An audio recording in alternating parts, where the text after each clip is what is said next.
Welcome back, guys. We are out in Lucerne Valley, Johnson Valley. We should be expecting some guests hanging out with us overnight, so I'm gonna show you guys a few things you should be telling your guests when they don't or haven't experienced staying the night in a motorhome. So come with me and I'll show you the first few things that are important to tell your guests how to use the motorhome. Hi, Diesel.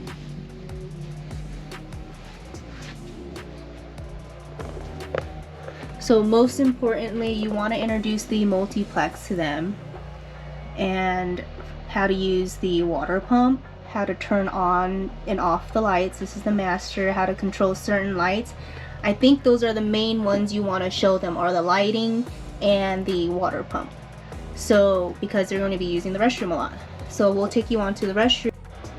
Okay guys, so if your guests haven't used an RV restroom before, with our model, it's pretty easy because this is the Dometic toilet with Masterflush technology. So what that is basically, this is actually a macerating toilet.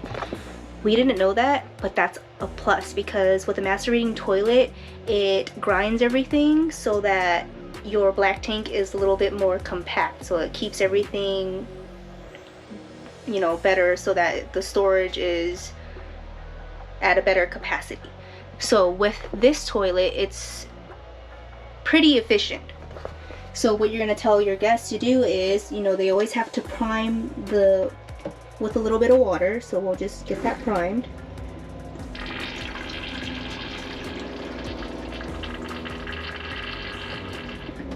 And I'm going to show you guys with, I actually have to drop a little thing in here.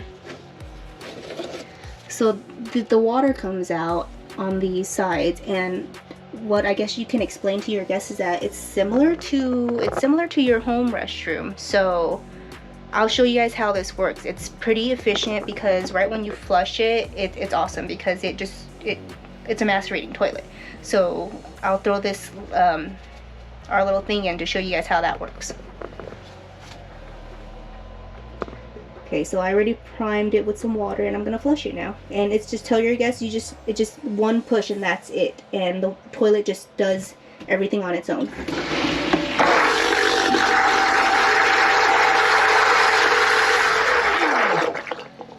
Nice and clean. So done with the toilet. The next thing that your guests will probably use, obviously, would be the shower, depending on how long you're staying and if they want to shower or not. So we have a tankless water heater, and it's the temperature 115 is a good setting point for heat. I think I had it at like 118. We had a guest last weekend. It was Kevin's brother's friend, and I feel so bad because it is super sensitive when you're gauging the temperature on the handle here. I'll show you guys, and it was either scorching hot or super cold. So from 118 I went down to 115 because 115 is normal, but I like hot showers, so sorry. Okay, so what you're gonna do is this going all the way down is super cold. It's cold. So hot is, you literally just have to turn it on just a little bit and you'll get hot water.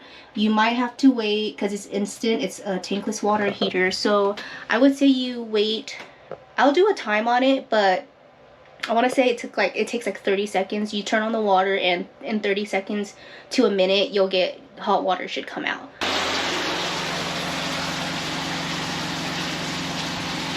Okay, so you're gonna have to let the cold water lines just, you know, do its thing, and look how fast it's jumping up to temperature. So like I said, 115 should be a good temp.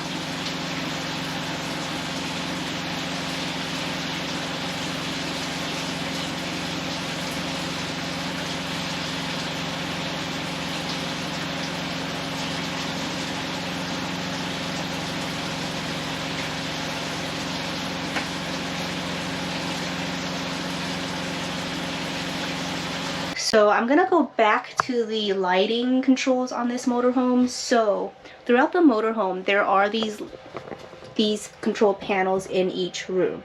So each room controls a different setting. Like in here, you can turn on the water pump, the ceiling light, the hall light, and the fan up here. If you want to turn on the fan, just make sure that is always on. That way you don't have to keep reaching up. That way you don't have to keep going up and down to turn that on and off or whatever. So just keep that on and you can control these switches. The only problem is that at night, these things do not glow. So you can't see it. So I kind of wish that they made this like glow in the dark or something. So I'm going to try it out this time with our guests. But I put this little thing here so that it's easy for them to turn on and off. It's just a little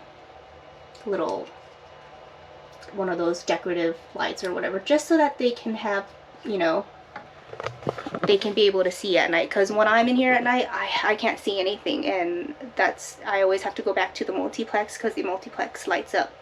And another thing, you see these arrows, the up and down arrows, they're also on each of the panels, these up and down arrows. So I didn't know, but you can dim your light.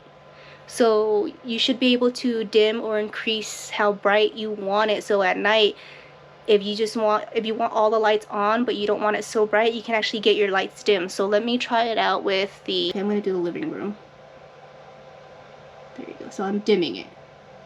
So now I'm going to increase it and you just hold on to it. So you can, yeah, so that was pretty cool. At first I was like, dude, what's wrong with these light bulbs?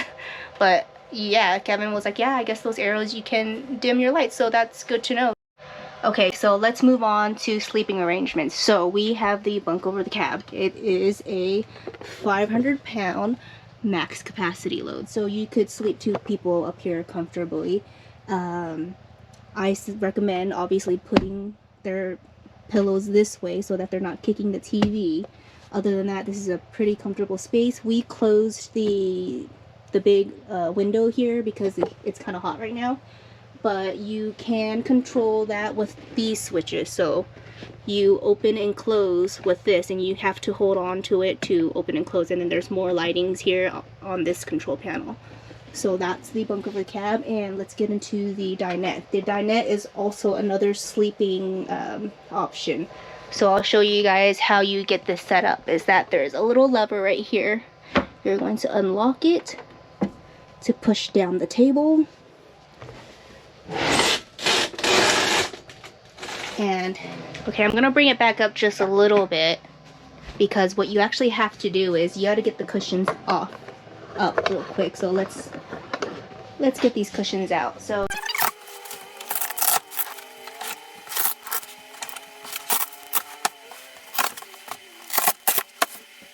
cushions are off. Let's push this all the way down, so it goes all the way down so it lines up with this. And you're gonna close it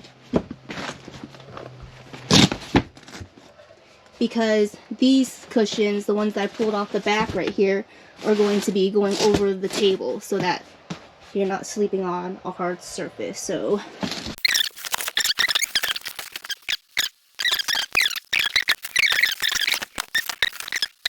okay, sorry, I had to play a little bit of Tetris. So okay, got it. We found a way to put it so the big ones go here and the small ones go on the other outer side. So this is the way to make the bed. Let's see, I am 5'3", my feet's all the way against this board, and so I have a good amount of headroom. So sorry for you tall people out there, you're not gonna fit in this one. Okay, dinette's back up, and if you guys didn't option out your sleeper sofa, that would be another, I think it's like a jackknife sleeper sofa, so that would be another sleeping arrangement. But since we optioned it out, no guests there, so it's not comfortable it wouldn't be comfortable to sleep in there because these do not recline, only the legs pop out. So this is the only thing that pops out. It's not like, I don't know, if somebody was like drunk enough, maybe they'll knock out here fine, but it wouldn't, for me, it wouldn't be comfortable to sleep here. So I mean, maybe, possibly. Okay guys, just wanted to share with you before we end this trip, one more thing to tell your guests is just to monitor these water levels and understand what their use is for. So just for having a group come out with us Friday night and all day Saturday, the percentage does say 0 for fresh water, and these are the percentages for the gray tank and the black tank. So there, we did use it a lot for, you know, washing hands and whatnot, and obviously for the black tank. And there was about, so we had about I want to say like 10, 12 persons not staying with us, but Kevin's brother and Kevin's sister had their trunk tents over their trucks, but we did have some 4 people staying inside. So most of their washing and restrooms were in the use of the motorhome. So just let your guests know how the water gets into the motorhome, and just to monitor the levels so that they're a little bit more mindful when using the water. With all those guests, no one's gonna shower, but at least you can use the restroom, wash your face and stuff. But again, just be mindful of the water usage, because a lot of RV guests that you are welcoming in, they don't know. You just have to tell them and just, you know, give them a little bit of a background on how an RV works and all that stuff. So like I said, with this weekend, it was just, these are our levels. And so there is, I'm going to show you guys the toilet real quick, because there is water, but you guys, you don't want to be in the middle of, you guys don't want to be in the middle of doing your business and then there's no way to flush it, and then you gotta tell, you know, whoever the RV owner is, like, hey, there's something wrong with your motorhome. But you know, you just want to give them the idea. And one more thing guys, this little decorative light thing, it glowed up real well at night, so I was able to see the control panels and everything. Okay, so that was the introduction and tour. So if you're having guests in your motorhome, I'll see you guys on the next one.